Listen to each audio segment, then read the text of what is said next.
사도행전은 예수님의 죽으심과 부활을 전하는 공동체를 우리에게 소개합니다. 십자가에서 못 박혀 죽으셨으나 사흘 만에 다시 살아나셨고 승천하셨고 그리고 성령으로 우리와 함께 하시는 예수님을 전하는 공동체를 우리에게 소개합니다. 오순절 성령님이 그들에게 임했을 때 그들은 더욱더 담대한 증인들이 되었습니다. 그들은 말씀과 기도, 교제와 나눔으로 하나 되었습니다. 그들은 모이기를 힘썼고 또 자신의 물질을 자기의 것이라 생각하지 않으며 필요를 따라 나누어 주었습니다. 그들은 섬김과 참된 희생의 모습을 보여주었습니다. 그들의 모습을 본 세상 사람들은 두 가지 반응을 하였습니다. 첫째 반응은 두려움입니다. 그들이 세상을 향하여 어떤 주장을 하기도 전에 그러한 공동체가 존재하는 것 자체가 사람들에게 두려움을 주었습니다. 성령에 사로잡힌 그들의 모습, 세상과 다른 관점으로 살아가는 그들의 모습, 때로 그들을 통해 나타나는 기사와 표적들을 통하여 사람들은 두려움을 갖게 되었습니다. 또 다른 반응은 존경과 칭찬이었습니다. 이기적으로 살아가는 많은 사람들과 달리 필요를 나누어 주며 섬기는 그들의 모습을 보면서 또 하나 되는 그들의 모습을 보면서 사람들은 그들을 칭찬했습니다. 한편으로는 두려움, 한편으로는 칭찬. 이러한 반응이 세상으로 일어날 때 주님께서 구원받는 사람들을 더하셨다라는 말씀이 사도행전 2장 마지막 부분에 기록되어 있습니다. 구원은 하나님께서 주시는 선물입니다. 사람이 사람을 구원하는 것이 아닙니다. 하나님께서 구원하실 때 이처럼 성령 받은 증인들, 사람들에게 두려움과 칭찬을 받는 사람들을 통하여 사람들을 구원받게 하시는 겁니다. 이러한 공동체의 모습은 예수님께서 죽으시고 부활하시고 승천하셨지만 그 예수님께서 성령 받은 증인들을 통하여 그 공동체를 통하여 여전히 임재하고 계시다는 것을 보여주는 증거였습니다. 그 공동체의 일원 한 사람 한 사람이 마치 작은 예수와 같았습니다. 예수님은 승천하셨지만 예수님이 임재해 계시는 모습이 그들을 통해 나타났기 때문입니다. 사도행전의 기록은 예수님이 부활 승천하셨지만 성령 안에서 지금 주님의 몸된 공동체, 예수님의 증인된 공동체를 통하여 여전히 세상 속에 임재하신다는 것을 보여주는 기록입니다. 사도행전 3장에서는 특별히 베드로와 요한이 성전에 기도하러 올라갔다가 만난 한 사람과의 사건을 기록하고 있습니다. 베드로와 요한은 이 공동체를 이끄는 중요한 지도자들이 되었습니다. 물론 그들은 예수님을 따를 때, 제자였을 때도 앞서 예수님을 따랐지만 성령 받은 증인들로서도 가장 앞서 그 공동체를 이끄는 이들이 되었습니다. 베드로와 요한은 그 성격과 스타일이 너무나 다른 사람들이었습니다. 사도 요한은 매우 섬세하고 예민하고 조심스럽고 그리고 매우 친밀한 조용한 그런 사람입니다. 그래서 요한복음이나 요한일서를 보면 그 말씀의 내용이 굉장히 영적이고 깊죠. 섬세하죠. 베드로는 우리가 알다시피 충동적입니다. 때로는 거칩니다. 담대하지만 때로 과격하기도 합니다. 서로 다른 두 사람의 이 캐릭터가 성령 안에서 하나 될 수 있다는 것, 이것이 성령 받은 증인들의 세상과 다른 모습입니다. 세상은 성격이 다르고 조금 스타일이 다르면 갈라서기 쉽습니다. 교회의 축복은 무엇입니까? 너무나 서로 다른 사람들이 헤어지지 않고 서로를 붙잡고 성령 안에서 하나됨을 보여줄 수 있는 것, 이것이 세상과 다른 모습 아닙니까? 그들이 세상으로부터 칭찬을 받았던 이유도 바로 이기적으로 그리고 다툼과 분열로 얼룩지는 이 세상과 달리 너무나 다른 사람들이 저렇게 하나 될 수 있는 것이구나, 저렇게도 살아갈 수 있는 것이구나, 저렇게도 이기적이지 않게 살아갈 수 있구나 라는 그들의 모습이 세상으로부터 칭찬을 받았던 것입니다. 이 베드로와 요한이 성전에 기도하러 오후 3시에 올라갔습니다. 그들이 유대인으로서 지켜왔던 유대 사회의 습관을 그대로 지키고 있었다는 것을 보여줍니다. 그들의 공동체는 어떤 새로운 종교를 창설한 것이 아니었다는 겁니다. 그들이 살아온 대로 그대로 그 습관 그대로 지켰다는 겁니다. 초기에 유대교의 틀 안에 그대로 있었다는 겁니다. 그런데 그들의 기도의 내용이 바뀐 것입니다. 우리는 항상 형식을 먼저 바꾸려고 합니다. 중요한 것은 내용이 먼저 바뀌는 것입니다. 형식을 아무리 바꿔도 올바른 내용이 없으면 형식은 아무 의미가 없기 때문이죠. 성전에 정기적으로 기도하러 가던 그들의 습관을 그대로 지켰지만 이제는 기도의 내용이 바뀐 것입니다. 죽으시고 부활하신 예수님이 그들 안에 내주하시고 그들과 동행하심을 체험하는 기도를 하게 된 겁니다. 그럴 때 그들에게 변화가 나타났습니다. 그것은 성전의 아름다운 문이라 일컫는 문 앞에 앉아있는 나면서부터 한 번도 걷지 못한 한 사람을 주목하게 된 것입니다.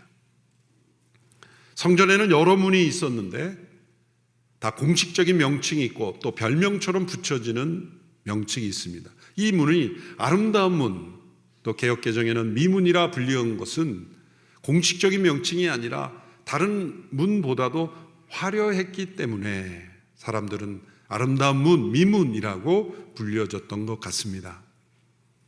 그런데 사람들이 보기에는 화렵고 아름다운 그 문 앞에 매일마다 앉아있는 한 사람, 국어를 통해서만 살아갈 수 있는 한 사람이 앉아있는 모습은 그 화려함과 어울리지 않는 안타까운 모습이죠. 그는 한 40세 된 사람이었습니다. 날마다 어떤 사람들이 그 사람을 그 문 앞에 데려다 주어야만 했습니다. 베드로와 요한이 어느 날 기도하러 올라갔을 때 그 사람을 마주하고 주목하게 됩니다. 이전에도 그 사람을 본 적이 있었을 겁니다. 아니, 여러 번 만났을 겁니다. 그는 날마다 그곳에 앉아 있었기 때문이죠. 그런데 베드로와 요한의 눈에는 들어오지 않았던 사람입니다. 그런데 그들이 성령 받은 증인이 되고 성령의 이끌림을 받는 사람이 되었을 때 예전에 주목하지 않았던 사람을 주목하게 됩니다. 우리가 성령으로 거듭난 사람들의 간증을 공통적인 것을 모아보면 세상이 다르게 보인다는 것이죠. 특별히 자연을 보면서 구름을 보아도 나무를 보아도 떠오르는 해를 보아도 예전에 느끼지 못했던 어떤 새로운 감격을 느끼게 된다고 하지 않습니까? 바람에 휘날리는 나뭇잎도 하나님을 찬양하는 것처럼 보이고 하늘 나는 새들의 새소리도 하나님을 노래하는 것처럼 들리고 바로 그것이 시편의 고백입니다. 시편의 많은 부분이 자연을 창조하신 하나님께서 자연 속에서 어떻게 임재하시는가, 그 자연이 어떻게 하나님을 찬양하도록 존재하는가를 노래하는 내용들이 시편에 많이 나와 있는데, 그래서 우리가 신앙생활하면서 시편의 구절들이 깊이 감동으로 이해되고 공감이 되면 성령 받은 성도임이 틀림없습니다. 그리고 또 한 가지는 이 성령의 이끌림을 받을 때 예전에 늘 일상 속에 지나쳤지만 무시하고 그냥 지나쳤던 어떤 사람, 어떤 사건, 어떤 환경이 다르게 보인다는 것, 그것이 성령의 이끌림을 받는 사람의 특징입니다. 베드로, 요한이 바로 이 아름다운 문 앞에 매일매일 앉아있던 이 사람을 주목하게 됩니다. 그리고 그 사람에게 베드로가 이렇게 말합니다. 우리를 보시오, 우리를 보시오. 여러분, 이렇게 매일마다 국어를 통해 살아가는 사람이 사람의 얼굴을 대하고 마주보고 싶겠습니까? 또 그 사람에게 돕는 사람도 얼굴 좀 봅시다 그러고 내 얼굴 좀 보십시오라고 말하겠습니까? 대개는 얼굴 마주치지 않습니다. 그저 도와주고 지나갈 뿐이죠. 도움을 받는 그 사람도 다른 사람의 얼굴을 어떤 사람인지 얼굴 좀 봅시다 그러고 보지 않을 거예요. 얼굴 좀 보여달라는 사람도 없고 우리를 봐달라는 사람도 없는 겁니다. 이 사람에게 우리를 보시오라는 말 처음 듣는 말일 거예요. 또 베드로 요한도 담대하게 이 사람을 향해서 우리를 보시오. 왜 보라 그랬습니까? 여러분, 이것이 교회가 세상을 향하여 외칠 수 있는 담대한 증언인 것입니다. 교회가 세상을 향하여 우리를 보시오라고 말할 수 있습니까? 당신들을 뭘 보란 말이오? 라고 그랬을 때 당신들이 보아야 될 것이 있다라고 말할 수 있는 그 무엇이 우리에게 있어야 한다는 겁니다. 우리를 보시오. 베드로가 이렇게 말했을 때 이 사람은 기대감을 가지고 쳐다보았을 겁니다. 낯선 외침이었지만, 요청이었지만 기대감을 가지고 응했습니다. 그때 베드로가 한 말이 우리가 잘 아는 유명한 말이죠. 6절의 말씀입니다. 우리 같이 읽어보겠습니다. 시작. 은과 금은 내게 없으나 내게 있는 것을 당신에게 주겠소. 나사렛 예수 그리스도의 이름으로 일어나 그러시고. 은과 금은 내게 없으나 라는 말이 들려왔을 때 이 사람은 얼마나 실망했을까요? 없는데 왜 보라 그래? 그런 생각이 들었을 거예요. 은과 금은 내게 없으나 없는 사람이 왜 쳐다보라 그래? 라는 실망감, 반발감도 생겼을 겁니다. 근데 그 다음 말은 더 충격적입니다.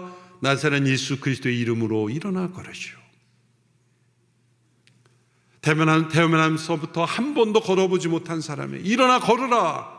그런데 그냥 걸으라는 게 나사렛 예수 그리스도의 이름으로 걸으라 말했습니다.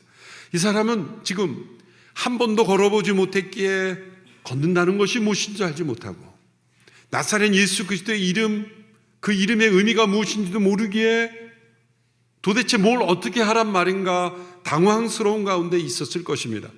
그래서 베드로가 그의 오른손을 잡아 일으켰습니다. 그때 그에게 기적이 일어났습니다. 발과 발목의 힘을 얻어 그가 걸을 수 있게 되었고 뛸 수 있게 되었고 그리고 자신에게 일어난 일을 인하여 하나님을 찬양하게 되었습니다. 기적이 일어난 것입니다. 나사렛 예수 그리스도의 이름으로 기적이 일어난 것입니다. 성령 충만한 증인들을 통하여 주님의 임재가 예수님께서 육신으로 계실 때 수많은 병자들을 고쳐 주셨던 동일한 기적이 베드로와 요한을 통해 지금 나타난 것입니다. 은과 금은 내게 없지만 베드로와 요한은 빈손이었습니다. 그런데 우리를 보라고 말했습니다. 그리고 예수 그리스도의 이름의 능력을 그에게 전해 주었습니다. 그들은 빈손이었지만 주님의 임재가 나타나는 기적의 통로가 되었습니다. 교회는 은과 금으로 세상을 바꾸는 공동체가 아닙니다. 은과 금은 물질만이 아니라 어떠한 세상의 권력, 세력, 그 어떤 것들, 모든 것 포함하는 것입니다. 그러한 것들로 세상을 바꾸는 공동체가 아니라 오직 나사렛 예수 그리스도의 이름을 세상에 주는 공동체입니다. 그러므로 교회의 능력이 이런 빈손일 때 더 큰 능력이 나타납니다. 정반대로 교회가 은과 금으로 세상을 바꾸려고 했을 때 세상을 바꾸는 것이 아니라 세상에 의하여 교회가 바뀌었습니다. 대표적인 예가 중세교회의 역사죠. 중세교회는 세상의 중심이 교회가 있었고 정치 권력, 심지어 재정까지도 교회가 중심이 되었던 시대였습니다. 그런 시대를 가리켜 세속 역사는 다크 에이지, 어둠의 시대라고 말하죠. 왜 그럴까요?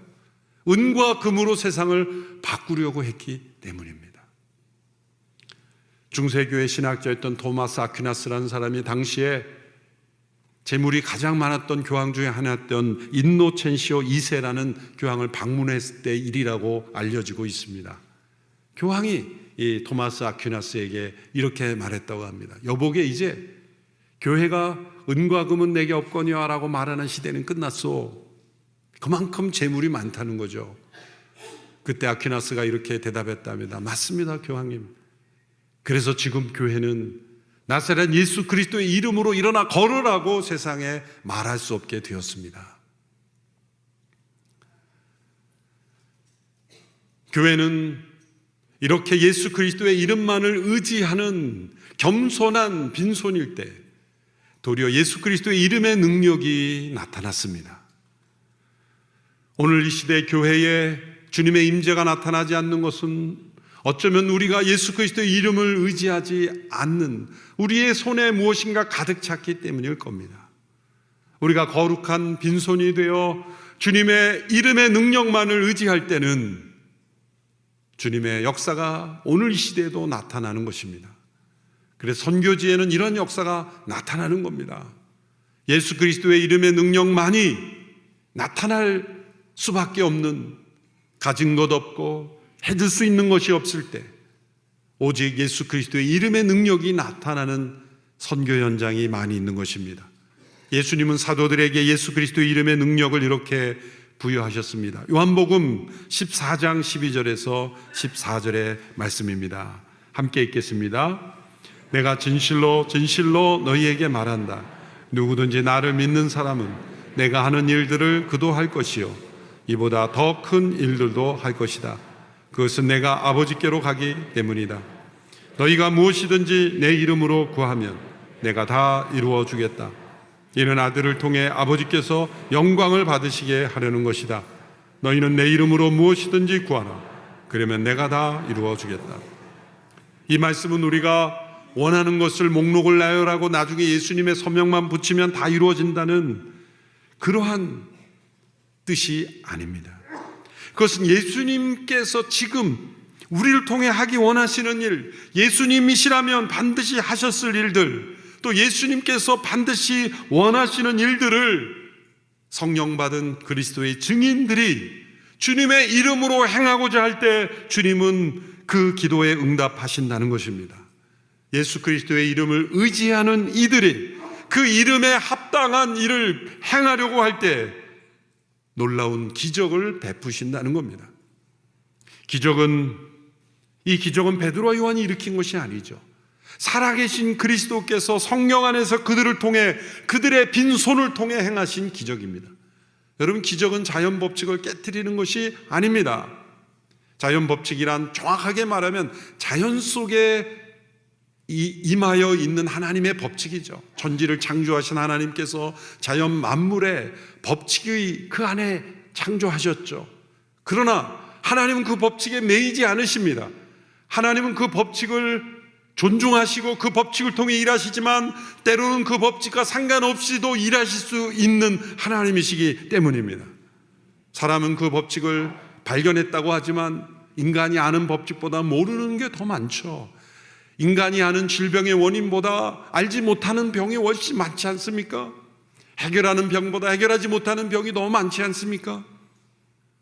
하나님이 만드신 창조의 지극히 일부분만을 깨달은 인간들이 모든 것을 다 아는 것처럼 겸손치 아니하고 교만하여져서 하나님을 의지하지 않는 것이 인간의 문제입니다. 그 모습은 기적을 부인하는 것으로도 나타납니다. 우리가 알고 있는 자연의 법칙에 벗어나는 것은 받아들이려 하지 않습니다.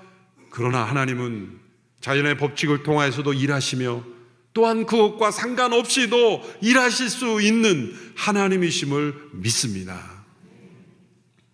특별히 그리스도의 이름에 합당한 은혜를 구할 때 그리스도의 이름이 증거되는 일을 위하여 간구할 때 하나님께서는 이러한 기적도 베풀어 주실 수 있습니다.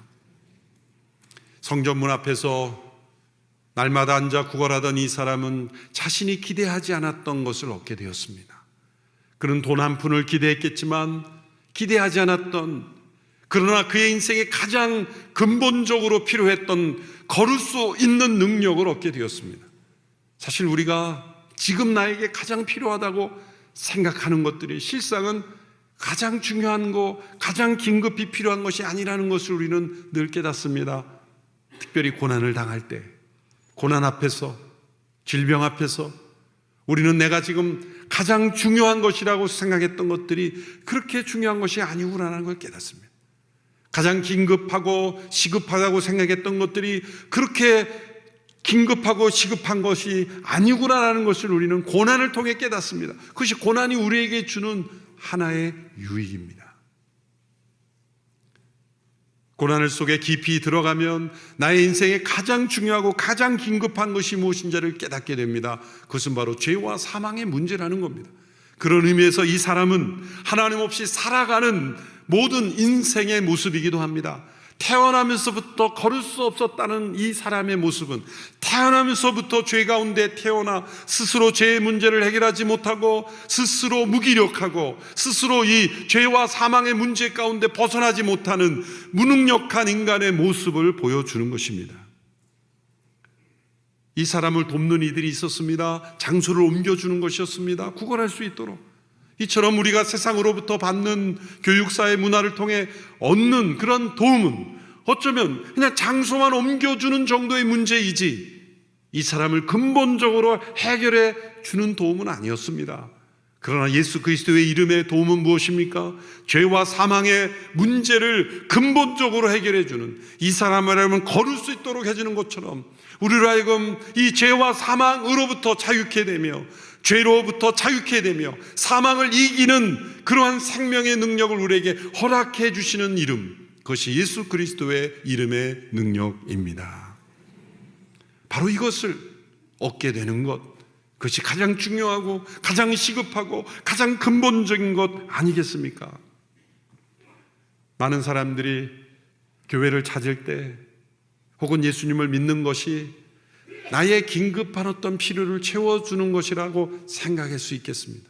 어떤 사람은 마음의 평안, 어떤 사람은 외로워서, 어떤 사람은 비즈니스로, 어떤 사람은 뭔가 도움을 얻으려고 다양한 이유로, 어떤 젊은이들은 좀 배우자를 찾아볼까, 다양한 이유로 오지만 기대하지 않았던 것, 이 가장 중요한 죄와 사망의 문제를 해결하는 것은 오직 예수 그리스도의 이름의 능력이라는 겁니다. 세상이 교회에 기대하는 것은 무엇일까요? 이 사람이 기대했던 것처럼, 베드로와 요한에게 기대했던 것처럼 그 무엇일 수 있습니다. 그러나 교회는 이 세상을 향해 우리를 보시오라고 담대히 말하며 우리에게 있는 것, 그 나사렛 예수 그리스도의 이름의 능력이라고 담대하게 선언할 수 있어야 합니다. 하나님께서 교회에 주신 유일한 능력, 그것은 바로 예수 그리스도 이름의 능력입니다. 우리 모든 성도들이 그 예수 그리스도 이름의 능력을 자신이 체험하고 누리게 되기를 바랍니다. 그리고 세상을 향하여 그 이름의 능력을 전달하는 통로가 되기를 축원합니다. 기도하겠습니다. 살아계신 예수 그리스도의 이름의 능력을 의지합니다. 그 이름으로 우리가 죄와 사망으로부터 자유케 되었음을 고백하며 감사를 올려드립니다. 우리 인생의 가장 중요하고 긴급한 필요와 문제가 무엇인지를 깨닫지 못하고 살아가는 이 영혼과 같은 수많은 영혼들에게 우리를 보시오, 나사렛 예수 그리스도의 이름으로 일어나 걸으시오라고 담대히 증언할 수 있는 저희들이 되게 하여 주옵소서. 예수님의 이름으로 기도합나이다. 아멘.